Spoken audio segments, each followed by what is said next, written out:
Bien.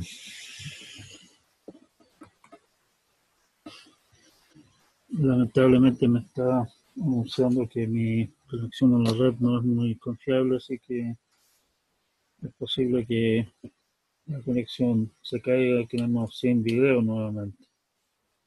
De ser así, disculpas de antemano. Quisiera también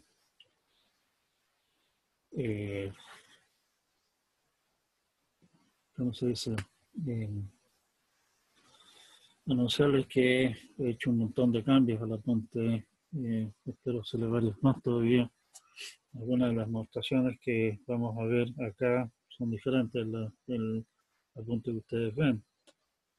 Así que la idea ha sido siempre ir tratando de encontrar mejores demostraciones, organizar mejor el material, clarificar las cosas. Como siempre, voy a publicar pronto una actualización del apunte. Y como siempre, se agradecen sugerencias sobre mejoras al apunte, que siempre está sujeto a errores involuntarios de su profesor. Bien, habíamos anunciado que íbamos a discutir un poco la demostración del teorema de Cook-Levin de que SAT es NP completo. No es realmente una demostración particularmente, llamémosle, difícil, es larga y enredada, sí, pero considero que es una buena idea que alguna vez lo hayan visto. No espero ni de lejos que ustedes estén en condiciones de demostrar algo tan complejo como esto, y tampoco espero que se lo aprendan de memoria ni nada por el estilo, pero sí que tengan alguna idea de más o menos cómo funciona la cosa. Bien, queremos mostrar que SAT es NP completo. Para demostrar que SAT pertenece a NP, y tenemos que demostrar que todos los problemas en NP se reducen a SAT. Pero lo primero, un certificado más o menos obvio, es una lista de los valores que le asignamos a las variables, tomar los valores de las variables y con ellos calcular el valor de la expresión, determinar si la expresión evaluada es verdadera o falso, es básicamente lineal en el largo de la expresión, suponiendo que tenemos todas las cosas organizadas de forma más o menos decente, ¿sí? Así que eso definitivamente es polinomial y estamos entonces en presencia de lo que nosotros definimos como un certificado válido para esta situación. Así que no existe ningún certificado, obviamente quiere decir que no hay manera de que la expresión sea satisfecha. Así que estamos. Lo segundo, en el fondo, todos los problemas en NP se reducen a SAT.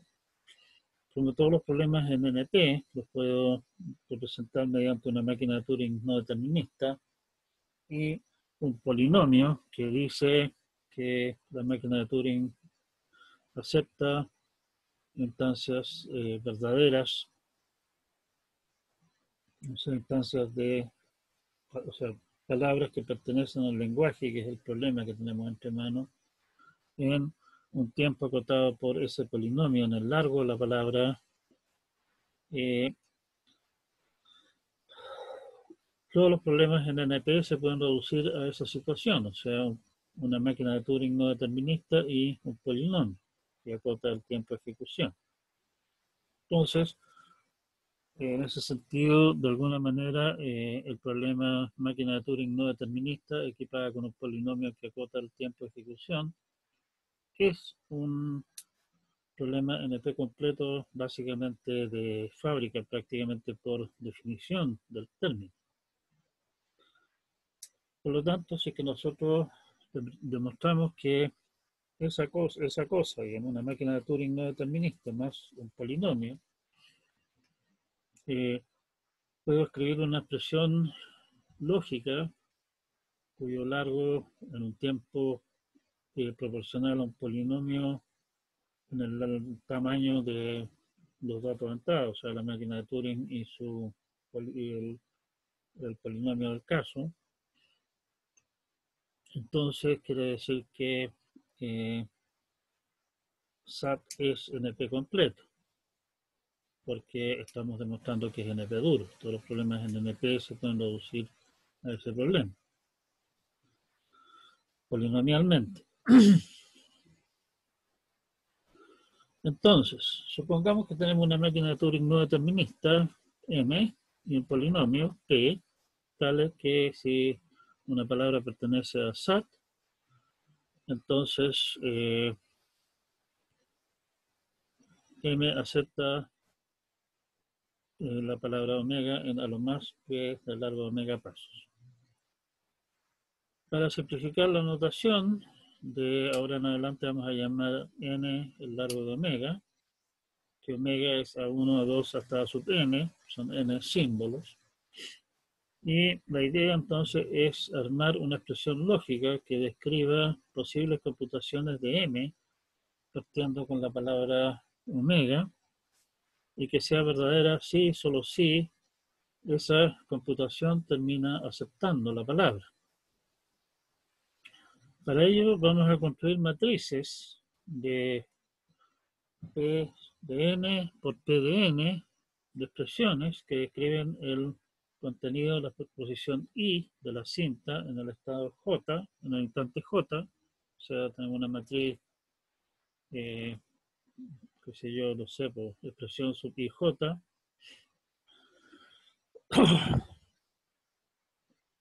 Nótese que si n da lo más P de n pasos, no puede más ocupar más que P de n espacio en la cinta. O sea, todo lo que haya después de eso en la cinta es perfectamente irrelevante. Probablemente la máquina de Turing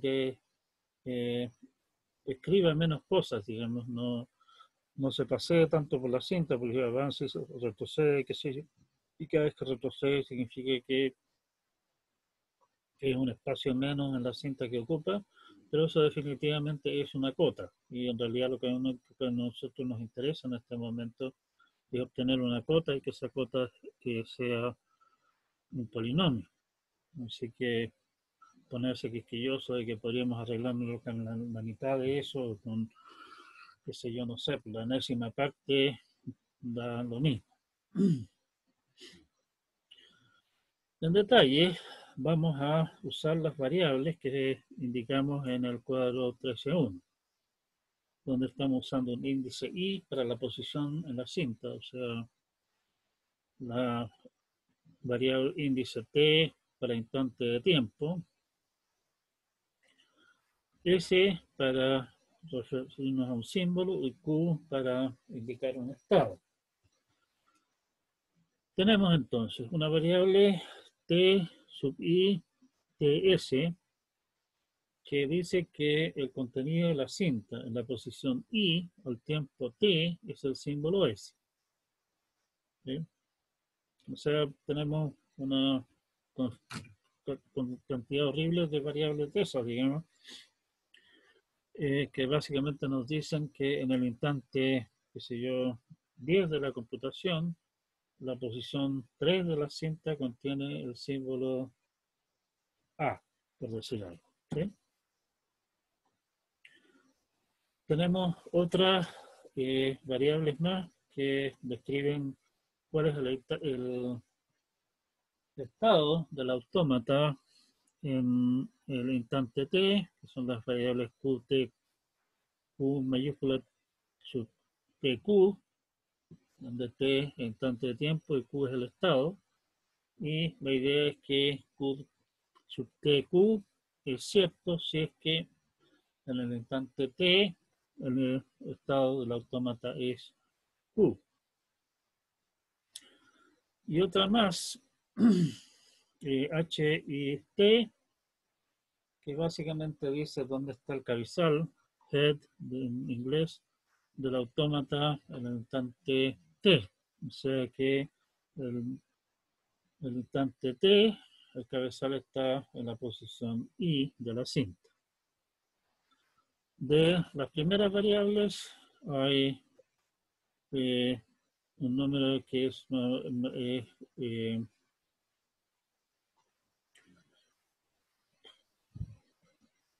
tenemos que describir el contenido de la cinta para cada instante, y esas variables vamos a tener básicamente tamaño del ¿cómo se llama? Tamaño del alfabeto, que estamos suponiendo que es fijo, ¿cierto? Por P por dn por P de n, o sea, O de P cuadrado de n. Tenemos P de n instantes de tiempo a considerar, por lo tanto van a haber O P de n variables que indican el estado. Y de la misma manera, como tenemos que registrar la posición del cabezal en la posición en un momento dado, digamos, tenemos también P cuadrado de n variables que indican la posición del cabezal. Acá lo importante no es tanto que sean esas cosas particulares, digamos, sino que lo que es importante es que todos estos el número de variables con las que estamos lidiando es un polinomio en un polinomio de n, o sea, es un polinomio en n, el número de variables que tenemos. Ahora, además, tenemos que asegurarnos de que nuestras expresiones en ningún momento digan, oiga, el autómata está en este estado y este otro a la vez. O sea, de que en cada momento el estado del autómata es uno solo. Tenemos que asegurarnos también de que nuestra expresión exprese el que en cada instante de tiempo y cada posición de la cinta, el símbolo que está registrado ahí es uno solo. Y que el cabezal también está en una única posición. Eso se puede hacer mediante la idea siguiente. Para forzar que exactamente una variable sea verdadera entre x, y y z, lo que podemos hacer es decir que tenemos x o y o z. Eso va a ser verdadero si es que cualquiera de las tres es verdadera.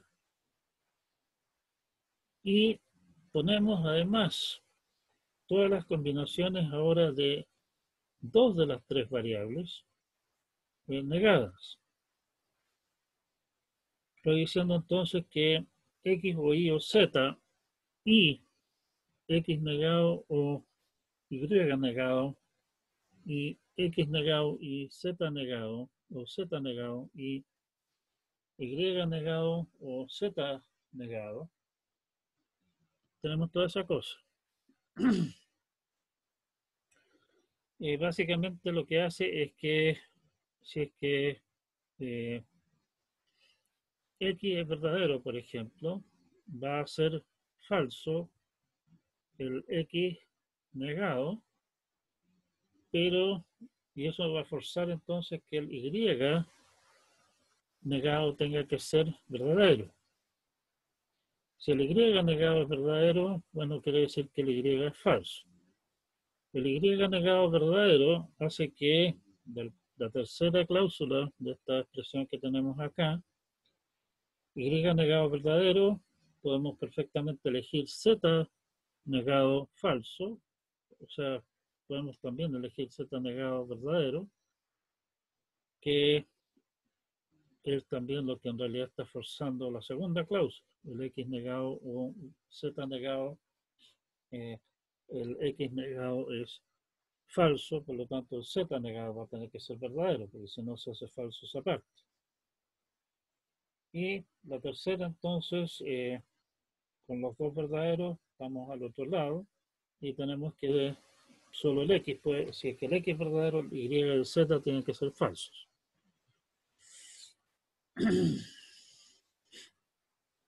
El tamaño de la expresión que resulta está dado básicamente por el número de pares de variables. O sea, el hecho de que aquí estemos hablando de 3 variables y estemos hablando de pares, no es que los pares sean 3 menos 2 menos 1, sino que son pares siempre. O sea, si tengo 15 variables, voy a tener que tomar todos los pares de esas 15 variables en consideración para hacer exactamente lo mismo. El número de pares posibles es n por n menos 1 medios, como es bien sabido, y eso es un polinomio en el número de variables. Como el número de variables que tenía originalmente en el polinomio del tamaño original de la expresión, perdón, de la expresión, aquí tenía un huevo por eso, pero bueno, no el tamaño original de la palabra, estamos al otro lado. O sea, esto sigue siendo un polinomio. Toda esta maraña de cosas, digamos, sigue siendo un polinomio en el tamaño del tamaño de la palabra original.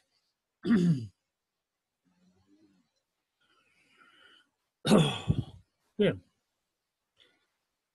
Y lo que nos falta entonces después te cuento que lo que hemos hecho ha sido armar todo este cuento. Nos sirve hasta el momento solamente para asegurar de que en ninguna línea, digámoslo así, en ningún instante de tiempo, estemos diciendo que el cabezal esté en 2 puntos, de que el autómata esté en 2 estados a la vez, o de que en algún punto de la cinta haya 2 símbolos al mismo tiempo. Lo que nos falta por describir es toda la maquinaria que dice qué es lo que pasa entre un instante de tiempo y el siguiente. Bueno, pero eso es básicamente codificar qué es lo que dice la función de transición de nuestro autómata. O sea, si es que el cabezal está en una cierta posición dada y está viendo un símbolo particular, entonces en el instante siguiente la cinta puede contener lo que dice el cambio indicado por una transición del autómata. El estado es el cambio del estado correspondiente y la posición de la cinta, o sea, la posición del cabezal, perdón, cambió en una posición hacia la derecha o hacia la izquierda según corresponda a lo que dice la transición del autómata. Finalmente lo que queremos hacer es que queremos saber si es que el autómata acepta. La manera más simple de hacer eso básicamente es decir que si es que el autómata acepta, o sea, el estado es un estado de aceptación, en el instante de tiempo siguiente básicamente no ha cambiado nada y con eso seguimos hasta el final. Con eso lo único que tenemos que hacer entonces finalmente es decir, armar una expresión que diga si es que estamos en en el tiempo sub n,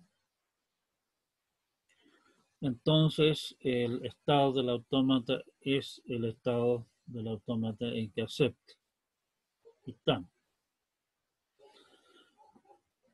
Está claro que toda esta inmensa cosa que hemos construido de un tamaño que está acotado por un polinomio en el tamaño de la palabra original que le dimos a toda esta maquinaria.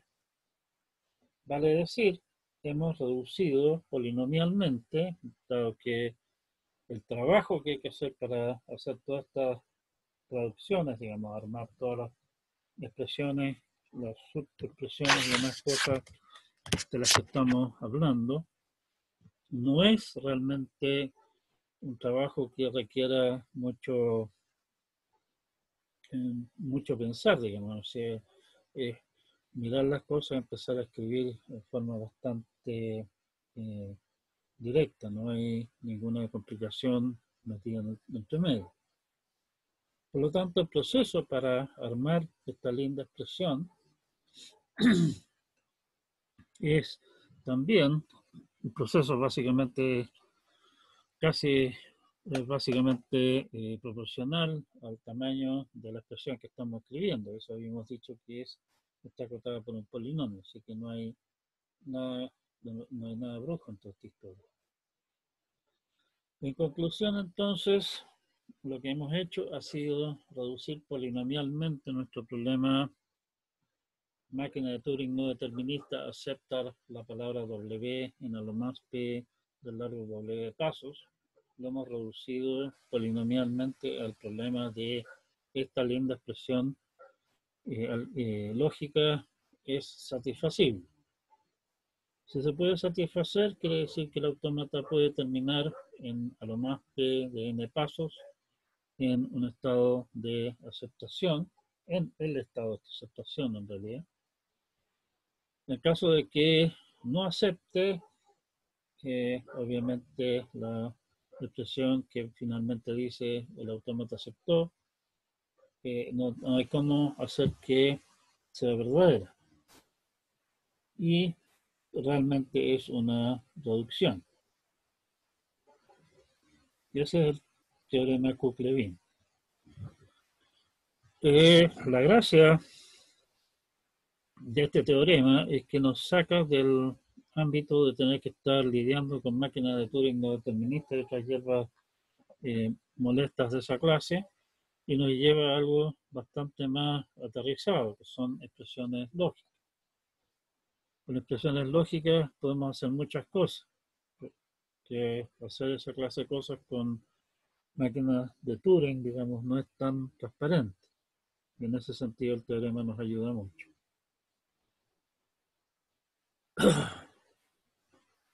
Teorema siguiente, básicamente nuestra expresión de arriba, si ustedes se fijan, está llevando a una expresión que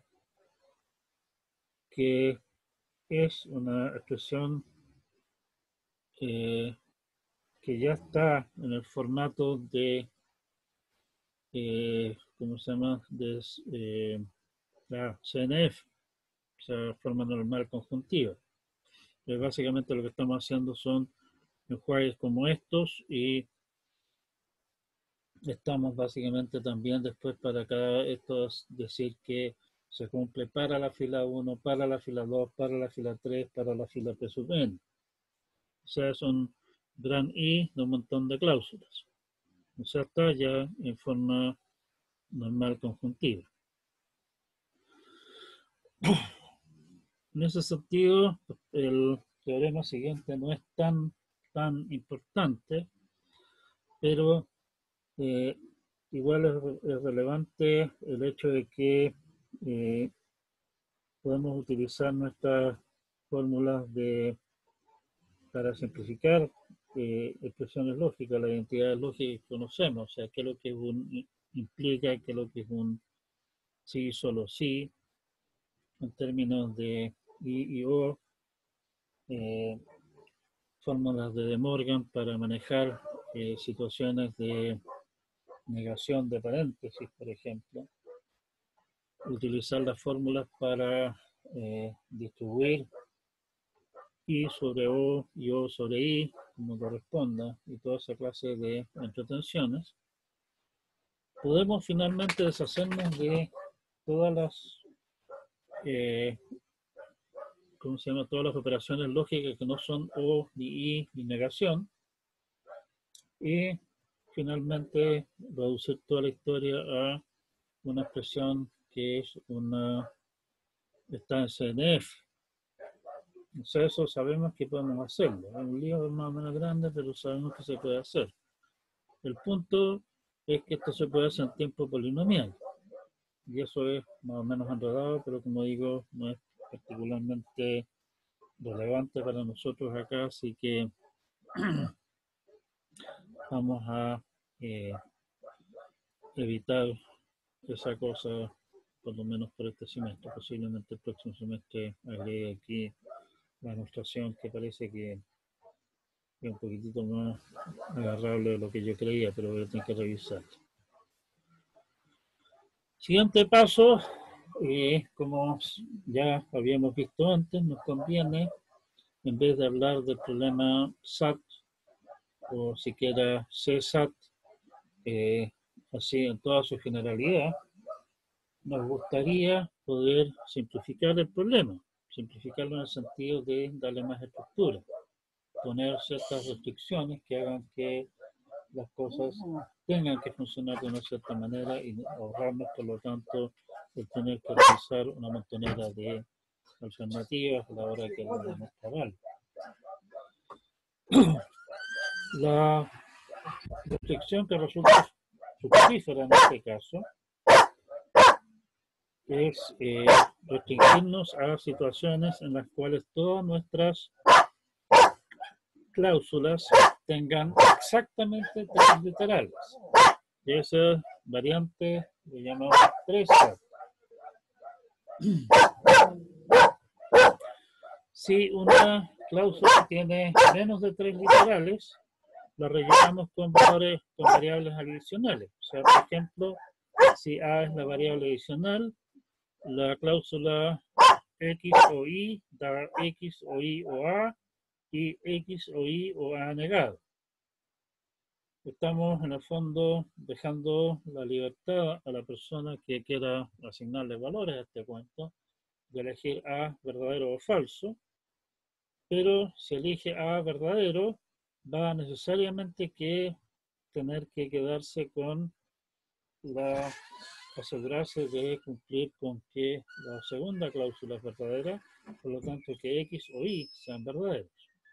Si elige A falso, al revés, va a tener que hacer que la primera sea verdadera, porque la segunda no tiene caso, y eso, o sea, la segunda no tiene chiste, digamos, y eso nos fuerza a hacer que X o Y sean verdaderos. O sea, tenemos exactamente el mismo resultado, pero tenemos solamente cláusulas de 3 variables. Si algún pajarito nos da una cláusula con una única variable, bueno, inventamos 2 variables de relleno, A y B, y hacemos la misma jugarreta de acá.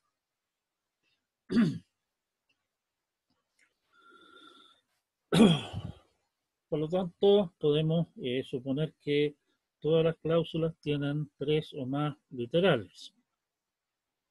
Si hay cláusulas con más de 3 literales, vamos fraccionando, encadenando las cláusulas resultantes con nuevas variables que sirvan de puente entre una y otra. Por ejemplo, si es que tenemos la cláusula U o V o W o X o Y, eso lo transformamos en U o V o A sub 1. Si A sub 1 es falso, quiere decir que U o V tienen que ser verdaderos. ¿Sí? Si A sub 1 es verdadero, puedo olvidarme de esa parte, y la segunda entonces me dice que A sub 1 negado es falso, por lo tanto tiene que ser verdadero W o A sub 2. Si elijo A sub 2 falso, bueno, tendrá que ser verdadero W. Si no, puedo elegir A sub 2 verdadero, en cuyo caso A sub 2 negado es falso, y tengo que asegurarme que X o Y sean verdaderos. O sea, esa cláusula de allí tiene exactamente las mismas posibilidades de ser verdadero que tiene la expresión que aparece al lado derecho. ¿Sí? Esas modificaciones, rellenar cláusulas con menos de 3 literales, básicamente va a alargar la fórmula en un factor constante, en el peor de los casos, el hacer esta clase de rellenos también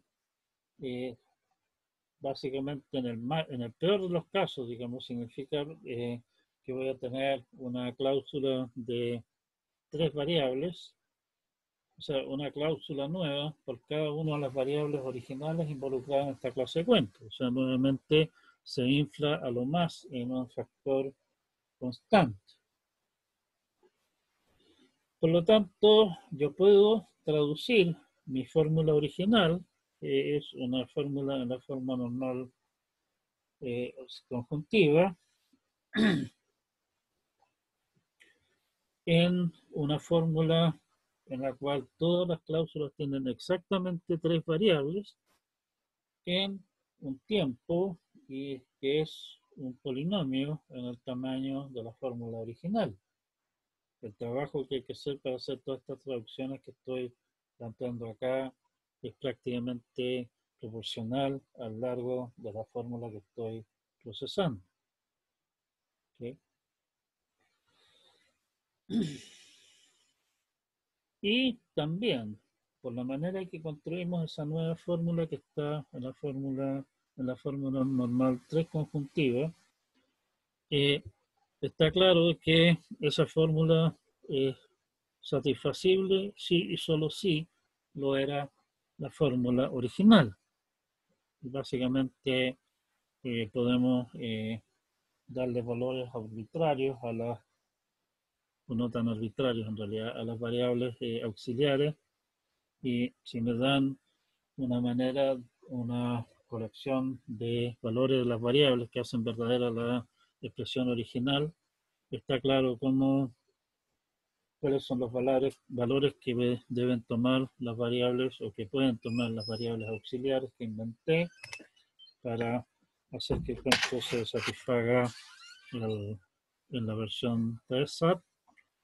Y si me dan los valores de las variables que hacen verdadera la forma de 3SAT de mi expresión, es cosa de simplemente omitir las variables auxiliares que inventé para determinar qué es lo que hace que la expresión original sea verdadera. Por lo tanto, realmente es una reducción polinomial.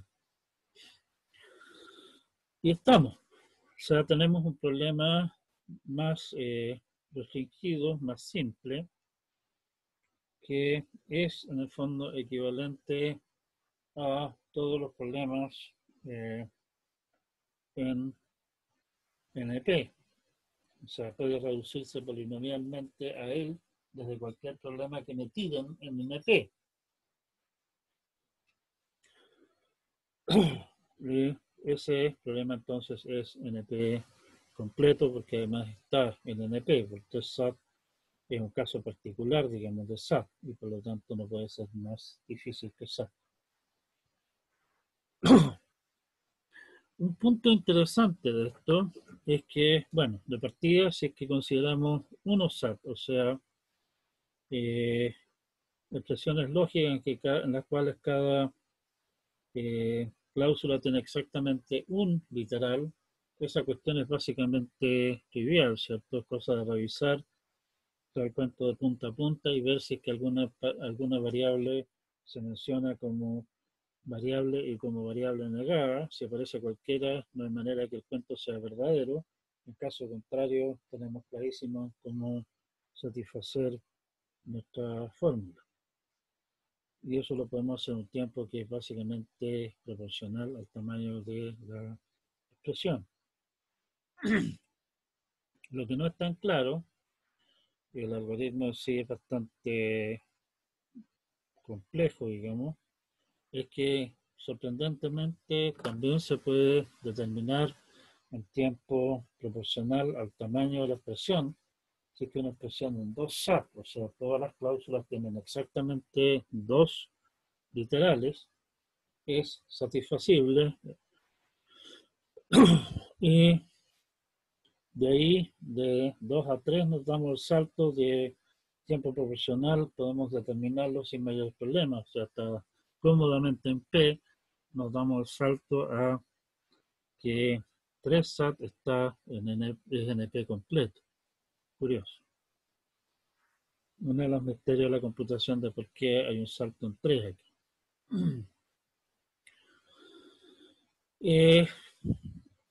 Otra cosa que vamos a usar más adelante es que el problema 3 SAT sigue siendo duro, sigue siendo NP completo, incluso bajo la restricción adicional, que la vamos a usar más adelante, de que ninguna variable aparezca en más de 3 cláusulas. O sea, básicamente estoy exigiendo de que la variable no se pueda mencionar más de 3 veces.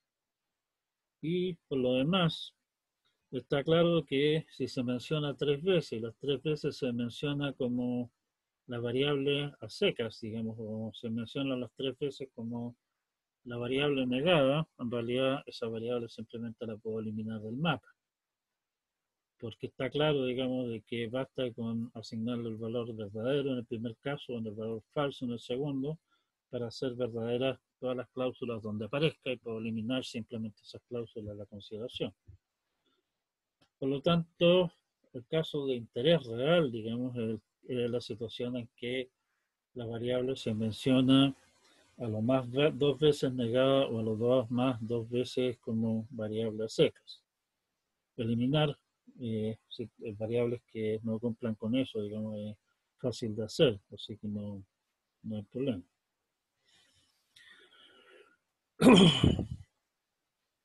Bien, es un caso particular de 3 SAT, por lo tanto, como cualquier fórmula en 3 SAT, su satisfacibilidad está en NP, este problema también está en NP.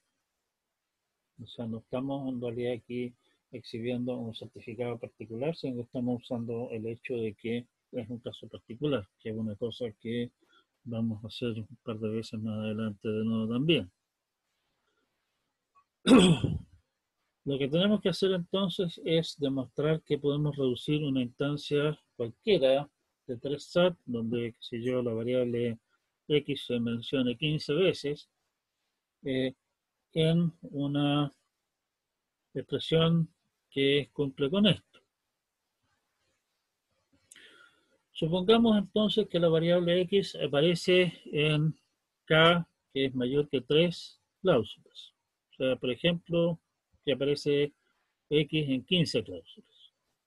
Reemplazamos entonces las variables, cada una de las apariciones, cada una de las veces en que aparece X, por X1, X2 hasta X sub K. Y a esto le añadimos cláusulas que dicen X1 negado o X2 y X2 negado o X3 o bla bla bla bla bla o XK negado o X sub 1.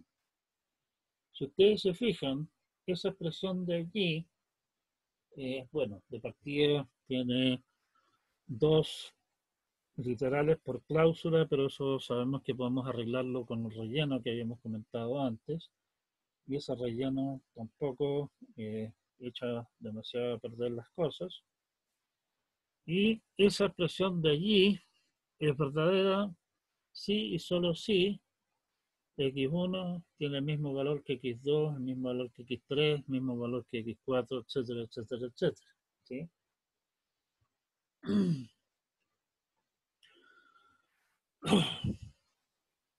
El largo de las cláusulas extra que estamos agregando es proporcional al número de variables repetidas. O sea, en el fondo, si que X aparece 15 veces, este enredo que estamos escribiendo acá va a agregar 15 cláusulas nuevas. Esas 15 cláusulas nuevas tienen todas tamaño 2, o sea, aumenta a lo más en un factor del cuadrado, digamos, suponiendo que la variable tenga la mala costumbre de aparecer en todas las cláusulas, aumenta a lo más en un tamaño, un factor del cuadrado del tamaño de la fórmula original, la fórmula que estamos construyendo. El problema que nos va quedando es que estas son de a 2, con nuestra jugarreta que teníamos antes de rellenar, ¿dónde está nuestra fórmula de relleno? Nuestra fórmula de relleno de acá, si ustedes se fijan, introduce nuevas variables y esas nuevas variables se menciona cada una a lo más 2 veces. O sea, las nuevas variables que estamos cocinando, no era ese el caso, este de acá. Esa nueva variable, el a que aparece acá, corresponde a esta cláusula de 2 acá, se menciona exactamente 2 veces, o sea, hacer esta jugarreta para transformar nuestra fórmula que tenemos al final acá, esto de aquí, rellenarlo de a 3, nuevamente a lo más lo infla ese pedazo en un tercio, digamos así. Y lo inflo también agregando variables que se mencionan 2 veces, así que están siendo mencionadas a lo más 3 veces. Así que estamos al otro lado.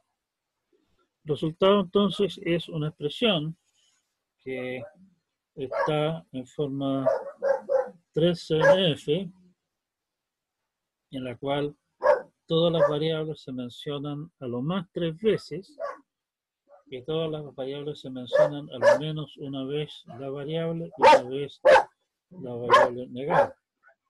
¿Sí? Y eso era lo que queríamos demostrar. Esa es la reducción que estamos buscando.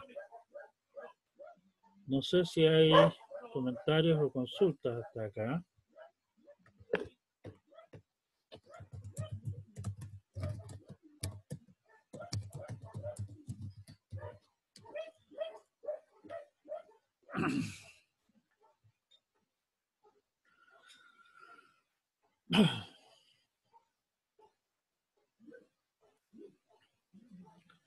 Bien, con eso, como digo, lo que hemos ganado es que hemos logrado escaparnos del ámbito de tener que estar lidiando con máquinas de Turing y sus computaciones, y podemos entonces hablar de cosas un poquitito más aterrizadas, más generales, que es expresiones lógicas, y en particular expresiones lógicas en general, digamos, que es SAT o CSAT.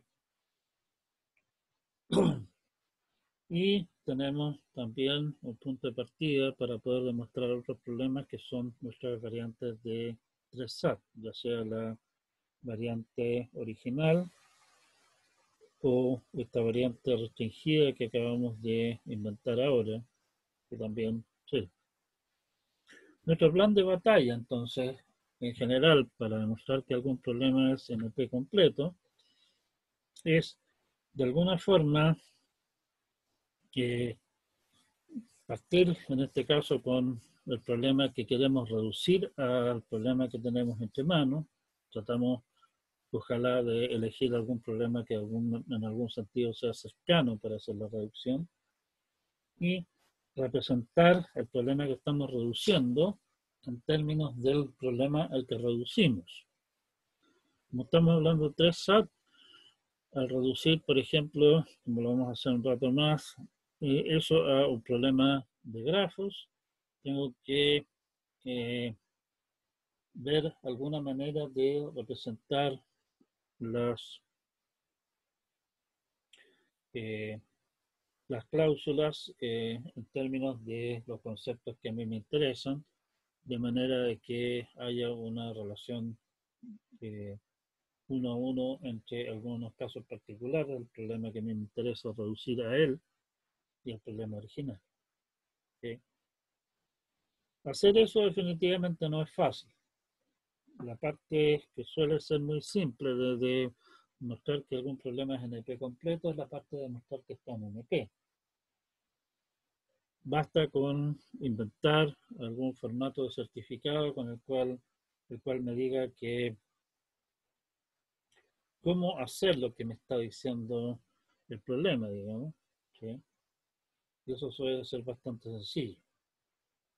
La parte difícil suele ser encontrar algún problema desde el cual reducir y cómo reducir. La definición en el fondo dice que puedo reducir entre sí cualquier par de problemas NP completos, por muy lejanos, digamos, que parezcan a primera vista.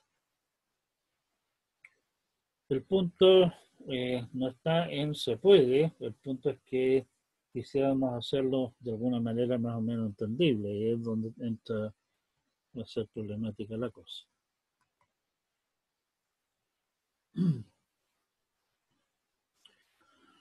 Ya, vamos a algunas propiedades de interés de los grafos.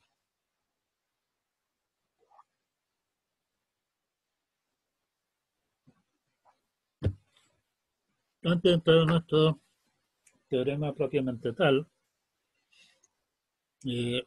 muchos de los problemas que nos interesa resolver, los problemas de búsqueda que nos interesa resolver, son problemas del tipo de optimización. ¿Cuál es el conjunto más grande que cumple con esta cosa? ¿Cuál es el conjunto más pequeño que cumple con esto? Al respecto, se dice que un conjunto es maximal si no se le pueden agregar elementos sin que deje de cumplir la condición que define los subconjuntos que nos interesan. Maximal básicamente lo podemos construir por la vía de partir con algún elemento que cumple y irle agregando otros que no hagan que la cosa se eche a perder, digámoslo así. Y estamos. El problema es que eso no necesariamente nos va a dar la solución máxima, o sea, el conjunto más grande que cumple con la condición, que eso es lo que se conoce como el conjunto máximo. Bueno, de la misma manera se habla de conjunto minimal. El conjunto es minimal si es que no le podemos seguir quitando cosas y sigue cumpliendo con la condición. Y es mínimo si es el más chico de todos los posibles. Un área llena de problemas NP completos es la teoría de grafos. Algunas de las propiedades que son de interés en los grafos, en fondo, hay, si ustedes se ponen a revisar por ahí teoría de grafos, hay una cantidad de propiedades de los grafos que es realmente impresionante, y el determinar muchas de las propiedades para un grafo cualquiera típicamente resulta en alguna clase de problema complicado. Por ejemplo, algunas de las propiedades de interés que vamos a discutir nosotros acá se ilustran en la figura 13.4. Se le llama clique también a un grafo K sub n. Entonces, el preguntar si es que un grafo tiene una clique de tamaño K es preguntar, por ejemplo, si es que el grafo tiene tres vértices conectados entre sí, como por ejemplo estos tres de acá, de este grafo. En el caso particular de nuestro grafo, a esos tres vértices no le puedo agregar ningún cuarto que haga que estén los cuatro conectados entre sí. O sea, esa es una clique maximal, pero no es la máxima. La clique máxima de este grafo está indicada en rojo acá. Son estos cuatro vértices que están todos conectados entre sí.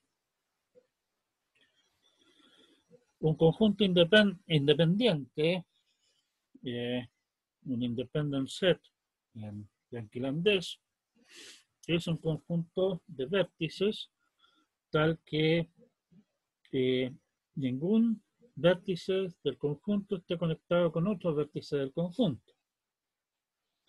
La figura B muestra un independent set máximo de este conjunto, de este grafo. No se puede encontrar conjuntos independientes de tamaño mayor que este. Está claro que el conjunto vacío es un conjunto independiente.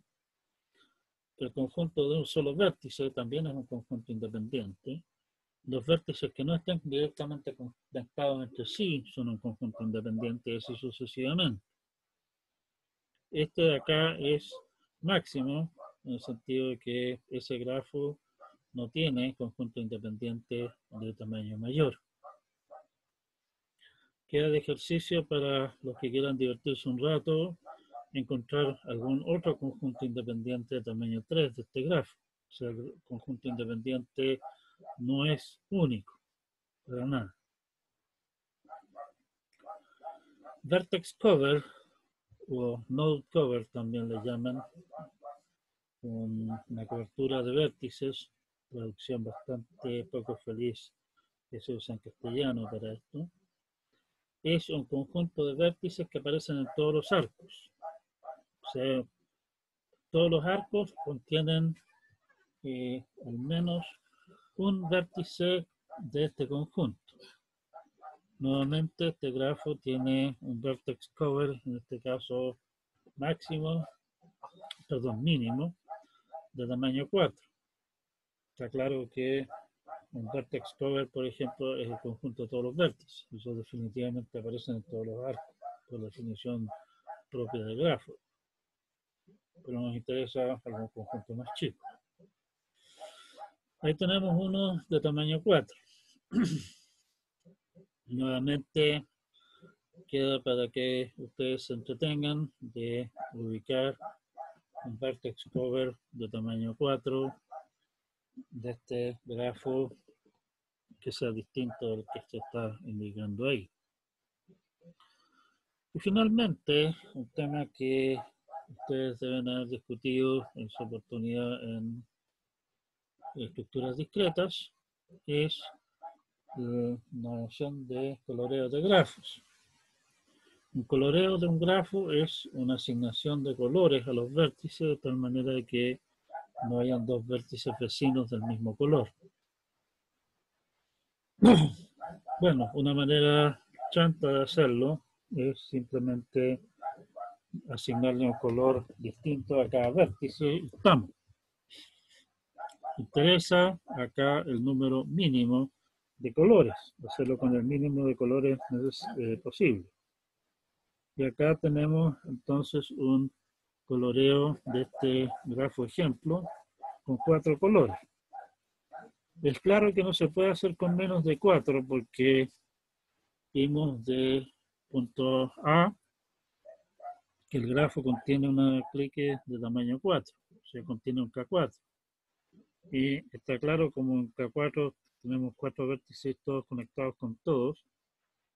Para colorear por lo menos esa parte del grafo no nos queda otra que usar 4 colores. Así que menos de 4 no se puede. Y el hecho de que ahí hay un coloreo con 4 colores demuestra que ese grafo tiene el número cromático 4, o sea, el número de colores necesarios para colorearlo es exactamente 4. Nuevamente, queda para que ustedes se diviertan encontrar otros coloreos de este grafo con 4 colores.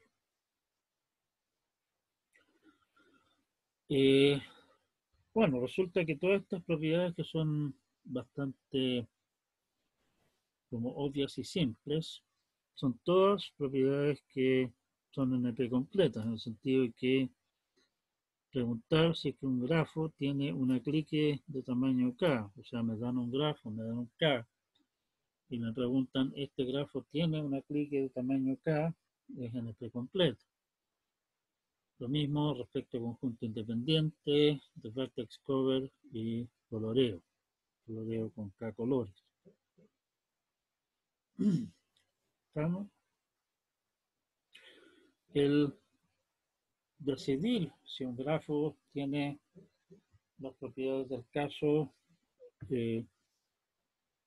son todos problemas NP completo. Se preguntarán ustedes,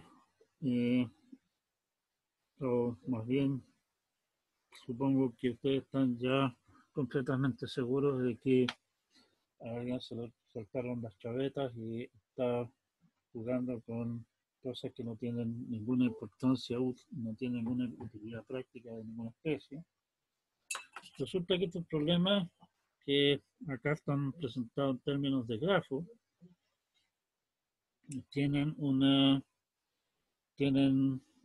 son maneras, digamos, de abstraer problemas de bastante interés práctico,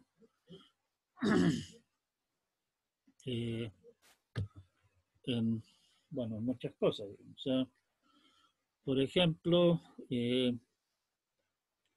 coloreos de grafos. Supónganse ustedes que necesitamos asignar salas a cursos y entonces podemos decir que, por ejemplo, dos cursos se están haciendo a la misma hora, los conectamos. ¿Sí? O sea, armemos un horario simplemente, olvídense de la sala. Si es que dos cursos tienen alumnos en común, los conectamos. Eso básicamente está diciendo que el curso con aquel no se pueden hacer a la misma hora porque eso significaría que uno de los alumnos tiene un tapón de horario. Armar un horario, y olvídense ahora de asignar profesor y asignar salas, sino que solamente armar un horario de manera que ninguno de los estudiantes tenga tapones de horario, significa asignarle colores, o sea, los colores vienen a ser las horas en las que se dictan las clases, a esos cursos. Y ya ese problema, sin siquiera considerar todavía el problema de encontrarle sala, que sea la sala del tamaño y toda la historia para aumentar un poco más la diversión, incluir la restricción de que el profesor no pueda estar dictando dos ramos al mismo tiempo, lo único que puede hacer es complicar más el problema, hacerlo más difícil de resolver. Por lo tanto, el problema de armar, por ejemplo, horarios en la Santa María, de manera que la gente no tenga topones de horario y hacer todo ese tipo de cosas, es definitivamente un problema NP completo. Y aquí tenemos una versión muy condensada, digamos así, de ese problema.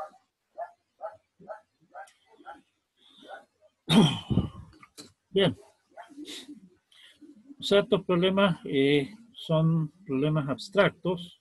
Hay muchísimas situaciones que se pueden modelar con grafos. Casi cualquier cosa se puede, discreta, se puede modelar mediante un grafo en el cual las conexiones significan algunas cosas. O sea, qué sé yo, estos dos cursos están conectados si es que tienen alumnos en común. Estos dos cursos están conectados si es que tienen profesores en común, etc. Y muchos de los problemas que nacen naturalmente de ahí se traducen en decidir si es que cierto grafo, el grafo que representa nuestra situación particular, tiene o no cierta propiedad. Lamentablemente, muchas de esas propiedades, como vemos en este breve catálogo de acá, resultan ser determinar si que las tiene o no, resulta ser NP completo. Eso no quiere decir que no se pueda resolver de forma simple en algunos casos particulares, pero sí que hay que tener un poquitito de ojo. Esto no se puede resolver simplemente por la vía de veamos de probar todas las alternativas a ver si alguna calza. Eso se puede hacer, claro, pero eso funciona si es que tenemos, como en el caso de acá, un puñado de vértices. Si es que me dicen, oiga, programe no sé cuántos cursos habrá en la centenaria, pero son, a ver, ojimétricamente tenemos algo así como unas 20 carreras en total en la Santa María. Cada una de esas carreras tiene, digamos, 10 semestres, por redondear, y en esos 10 semestres hay 5 ramos. Obviamente se repiten algunas cosas entre carreras, pero no hay mucho de eso. Bueno, los ramos iniciales sí. Por lo tanto, tenemos del orden de, habíamos dicho 20 carreras por 10, son 200 semestres, son alrededor de 1000 ramos que hay que programar en un semestre. ¿Sí? Y si estamos hablando de un grafo de 1000 vértices, probar todas las alternativas definitivamente está absolutamente fuera de cualquier posibilidad realista de hacer nada. Bueno, vamos entonces a los problemas que se plantean arriba. Ojo, esto, como les decía, está un tanto organizado con respecto a nuestro apunte original. Hay cambios más o menos, o sea, no hay grandes cambios, digamos, sino que hay clarificaciones en este tema que nada. Problema Independent Set, que vamos a abreviar IS, es, me dan un grafo de sus vértices, sus arcos, y un K que obviamente es menor o igual que el número de vértices del grafo. Y la pregunta es, ¿tiene K G un conjunto independiente de tamaño K? Y nuestro teorema 16.3, no, perdón, 13.16 es que el problema IS es NP completo. Como siempre, para demostrar que el problema es NP completo, tenemos que demostrar dos cosas, que está en NP y que es NP duro. Para demostrar que está en NP, basta exhibir un certificado que me permita asegurar de que esa instancia realmente corresponde a tener que responder que sí. En este caso, un certificado bastante obvio es un conjunto de vértices independientes. O sea, me dan una lista de K vértices y lo único que tengo que hacer es ir al grafo y revisar que ningún vértice de eso esté conectado a otro de los vértices del conjunto. Y eso se puede hacer obviamente en tiempo bastante prudente, o sea, un tiempo que es básicamente proporcional al tamaño a K cuadrado, K por K menos 1 medio, digamos, básicamente, ¿sí? De cada uno de los vértices tengo que verificar de que no es vecino de ninguno de los otros.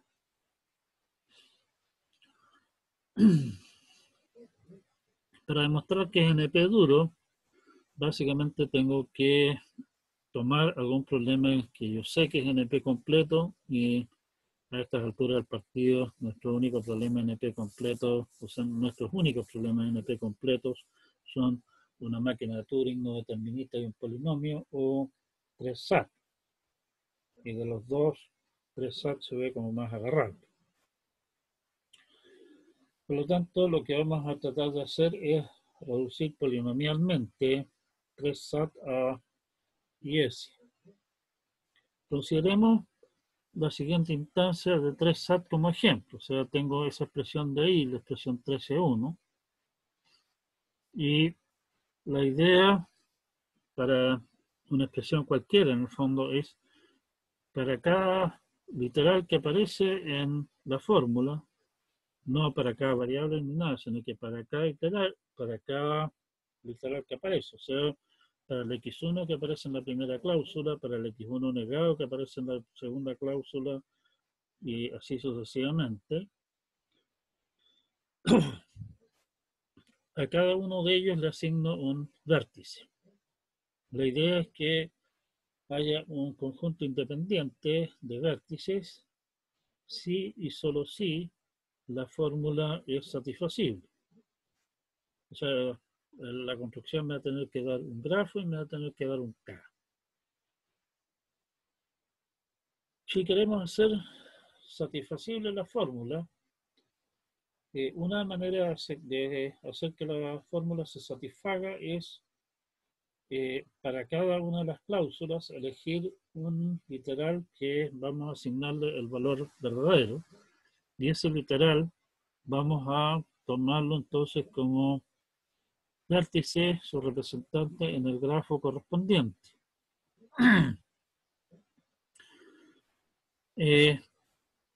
Para que no me vengan con el cuento de que estoy incluyendo a X1 y a X1 negado, por ejemplo, que aparece en la primera cláusula, segunda cláusula de 13.1, lo que tengo que hacer es que tengo que forzar que pueda aparecer a lo más uno de esos dos. Y hacer eso es fácil, cosa de conectar todas las veces que se menciona X1 con todas las veces que se menciona X1 negado. De esa manera, en nuestro conjunto independiente puede aparecer X1, alguna vez X1, o alguna mención de X1 negado, pero no una mención de X1 y una mención de X1 negado. Estamos entonces con que los valores de las variables son consistentes. El problema es que eso me permitiría, así como están las cosas, de decir, por ejemplo, elijo el X1, el X2 y el X3 negado, y elijo de nuevo el X1, que está en la tercera cláusula, por ejemplo. Y con eso estoy, aunque tengo tres variables, tres vértices para agregar a mi conjunto independiente, pero eso no me está forzando a que haya uno verdadero en cada cláusula al menos. Estoy dejando afuera la cláusula del medio, y la cláusula del medio perfectamente podría ser falsa, y ser siempre falsa, y no estoy forzando a que aparezca. La manera de forzar a que haya a lo más, o sea, que haya exactamente un literal que estamos considerando que va a ser el que va a ser cierto en nuestra manera de hacer que la fórmula sea verdadera, es conectar a su vez entre sí también los literales de la cláusula. O sea, conectar el X1, el X2 y el X3 negado de la primera cláusula, conectar esos tres entre sí. Hay un bonito para eso. O sea, la figura 13.5, si tenemos la cláusula X o Y o Z, armamos esta cosa de acá, el X conectado con Y y con el Z y el Y conectado con el Z. De esa manera puedo elegir a lo más uno de esos tres para que pertenezca al conjunto independiente y de esa manera armar un conjunto independiente que tenga el tamaño del número de cláusulas de nuestra fórmula lógica. Para la fórmula original que habíamos montado arriba, la maraña que resulta es la que aparece en la figura 13.7. El X1 está, todos los dos X1 están conectados con el X1 negado. Los X2 negados están todos conectados con el X2. El X4 negado está conectado con el X4. El X3 negado aparece solo, así que en realidad ese no interfiere, ¿sí? Ahora, si es que esa fórmula puede satisfacerse, quiere decir que hay al menos un literal en cada cláusula que es verdadero. Elija uno de ellos y con eso puede armar un conjunto independiente del grafo. Y ese conjunto independiente del grafo va a tener tamaño exactamente número de cláusulas de la fórmula. Al revés, si me dan este grafo y me dan un conjunto independiente como el que aparece remarcado en la figura 13.8, donde están marcados tres vértices, tenemos tres cláusulas, necesitamos tres vértices, el X1 de la primera, el X2 negado de la segunda y el X1 de la tercera.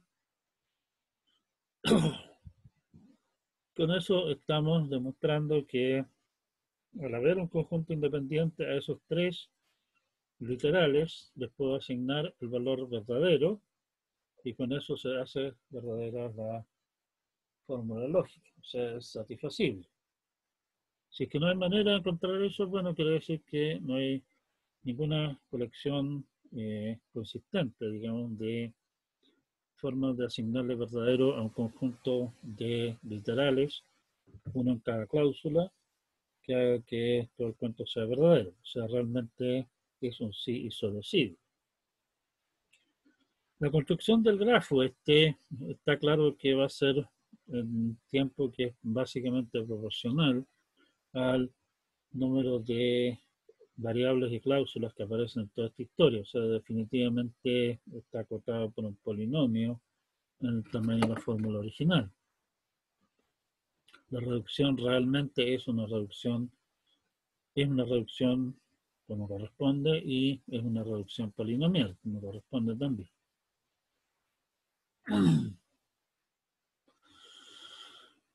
Por lo tanto, el problema independent set es NP completo. Problema vertex cover, acá la pregunta es, si me dan un grafo y me dan un K, hay un vertex cover de tamaño K del grafo. Nuevamente, el teorema 3C7 nos asegura que vertex cover es NP completo. Nuevamente, demostrar que es NP, está en NP es bastante sencillo. Debe una lista supuesta de un vertex cover con supuestos del grafo, verificar que cumple, de que aparecen todos los arcos, es cosa de revisar todos los arcos a ver si es que en cada uno de ellos aparece uno de los vértices del conjunto. Y estamos, así que está claro que están en NP. Como siempre, como voy a insistir muchas veces, demostrar que el problema está en NP suele ser muy sencillo. La parte difícil es demostrar que es NP duro. En este caso, tenemos, a esta altura del partido, tenemos ya tres problemas que podríamos utilizar como punto de partida. Vertex cover, independent set, máquina de Turing no determinista y polinomio. 3 SAT o 3 SAT o cualquiera de esas cosas, nos conviene partir con alguna versión restringida, como siempre, porque significa que hay menos cosas que tengo que representar y en este caso independent set.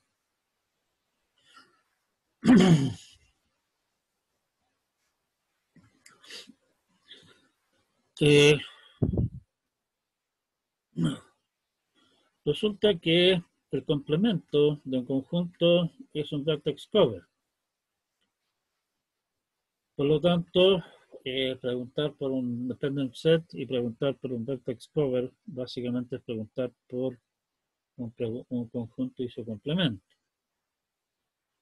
Si tomen un arco cualquiera, a lo más un vértice de ese arco puede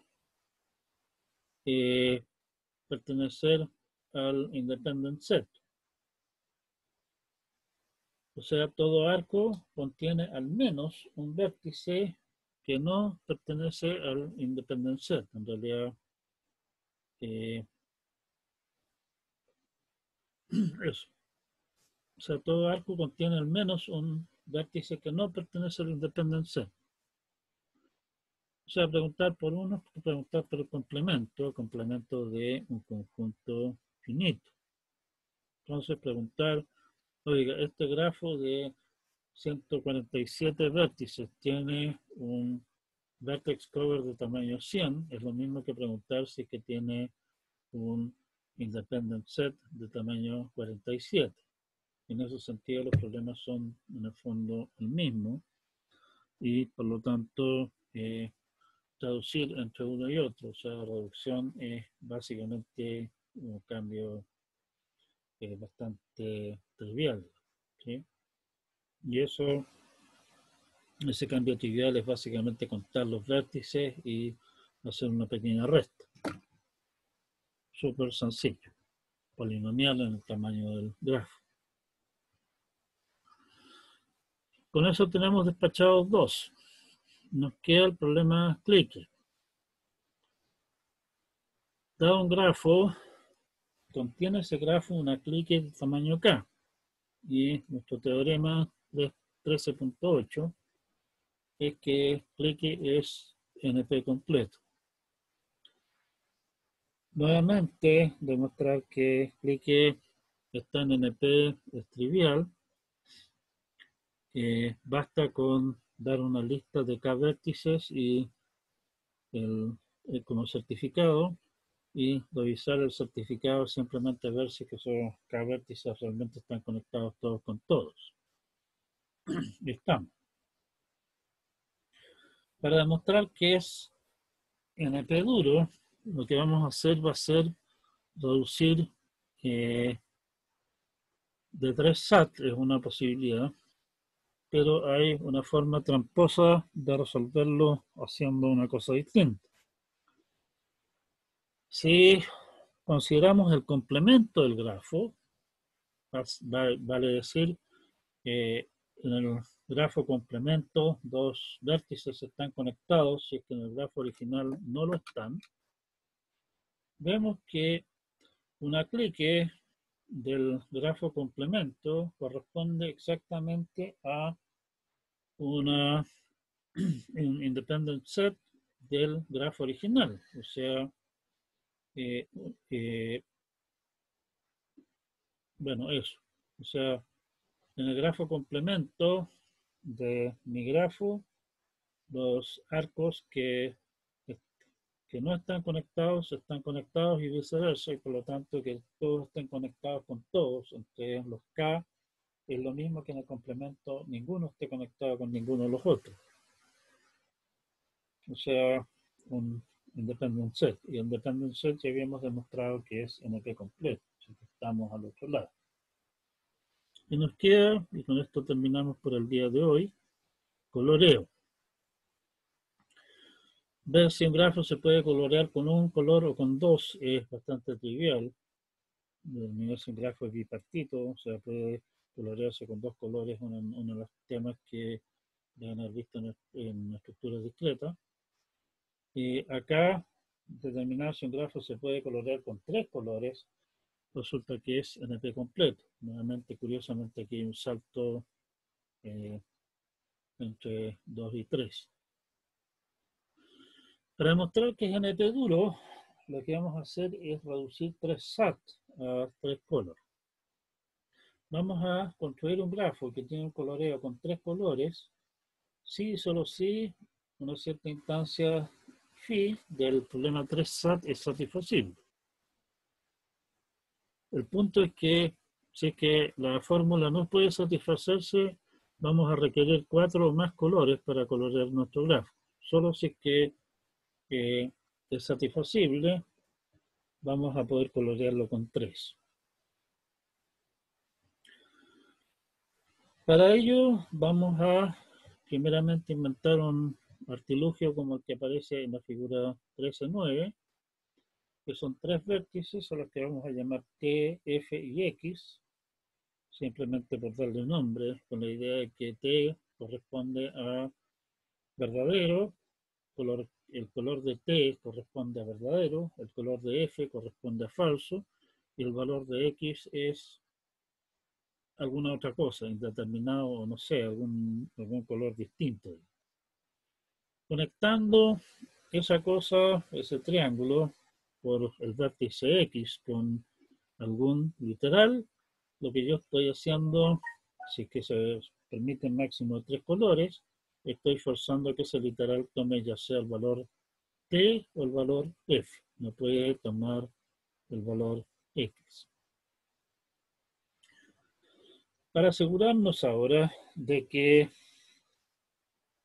un vértice que representa a la variable X y el vértice que representa al X negado, si uno es verdadero y el otro sea falso, conecto todas las veces que aparece X con X negado. O sea, estoy haciendo la misma jugarreta que había hecho antes para cada literal de mi fórmula.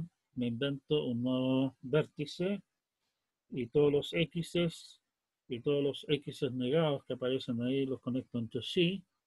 Todos los X's los conecto con el nodo X de nuestro triángulo que fuerza 3 colores y todos los X negados también los conecto con el X correspondiente. O sea, tengo ya una maraña más o menos interesante de cosas ahí, que no las voy a mostrar en detalle. En realidad podríamos hacer el ejercicio de pintar el mono, va a ser más lindo que... Ya, dejemos las tonteras de lado. Ahora, lo que yo necesito hacer es, como estoy hablando de 3 SAT, tengo solamente cláusulas con 3 literales. Supongamos que tengo la cláusula X o Y o Z, y esas las quiero conectar mediante algunos vértices auxiliares, de tal manera que si X y Z pueden tomar solamente los valores T o F, este pedazo del cuento se pueda colorear con 3 colores, si y solo si alguno de los 3, o más bien cualquier combinación de esos 3, digámoslo así, tiene uno verdadero al menos. Para ello usamos esta construcción, que es bastante más simple que la que aparece en el apunte que ustedes tienen. El X y el Y los conectamos a 2 vértices de otro K3. Si ustedes se ponen a jugar con las distintas alternativas, ven que si el X y el Y, los dos son F o los dos son T, resulta que para el otro vértice de ese triángulo queda únicamente la posibilidad de que tenga el mismo color que el X y el Y, que esos 3 tienen que tener el mismo color. Si X e Y tienen colores distintos, o sea, uno verdadero y el otro falso, tenemos finalmente la libertad de asignarle cualquier color que estimemos conveniente a el tercer vértice.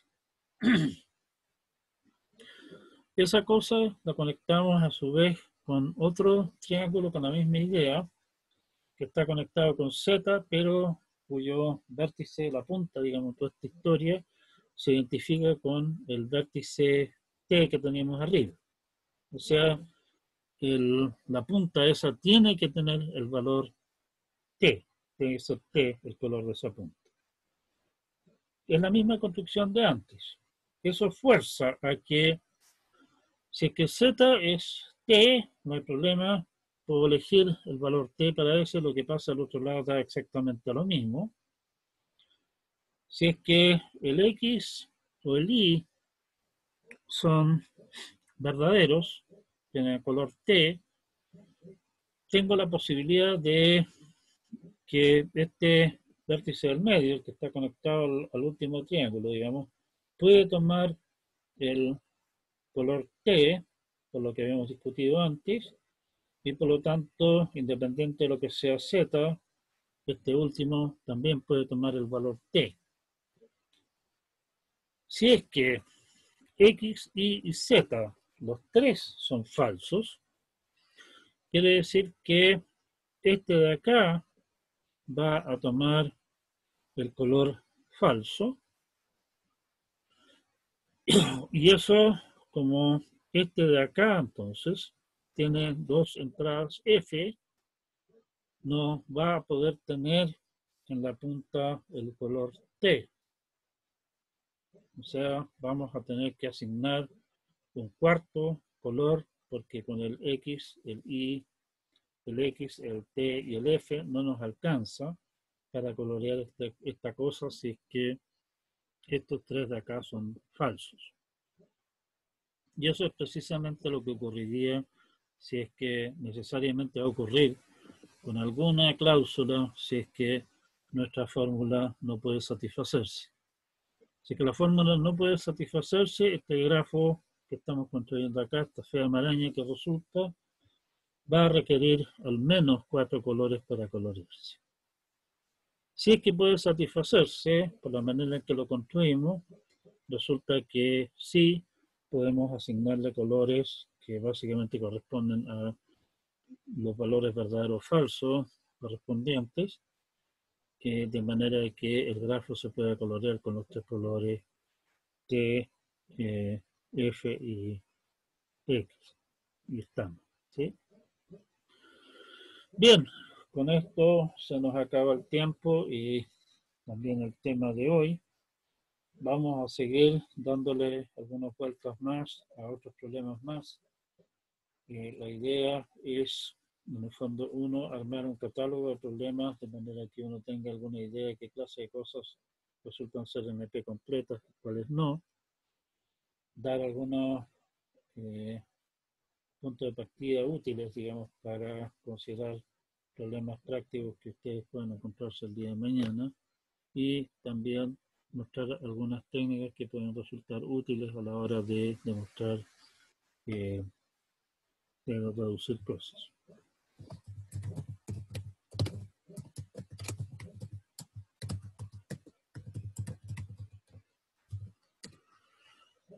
¿Algún comentario o consulta final antes de cerrar esta clase?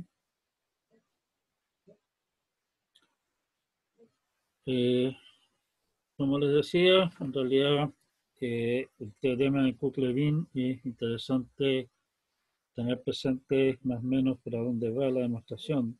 En ningún momento les vamos a pedir que la repitan ni nada por el estilo. Es bastante larga, no es particularmente compleja en realidad.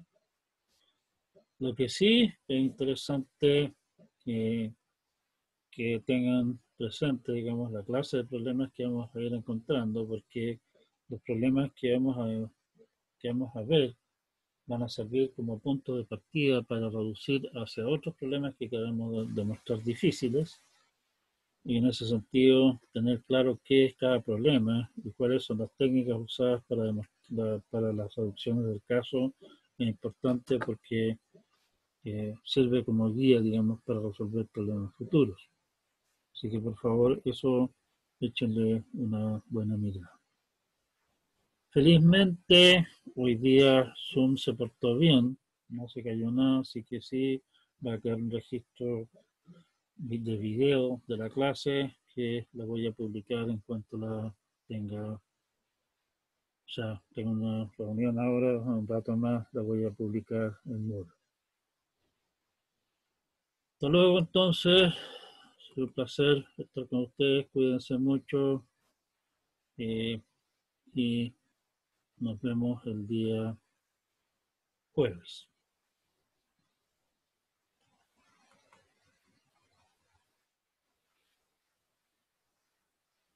Lo mejor tenés que averiguar si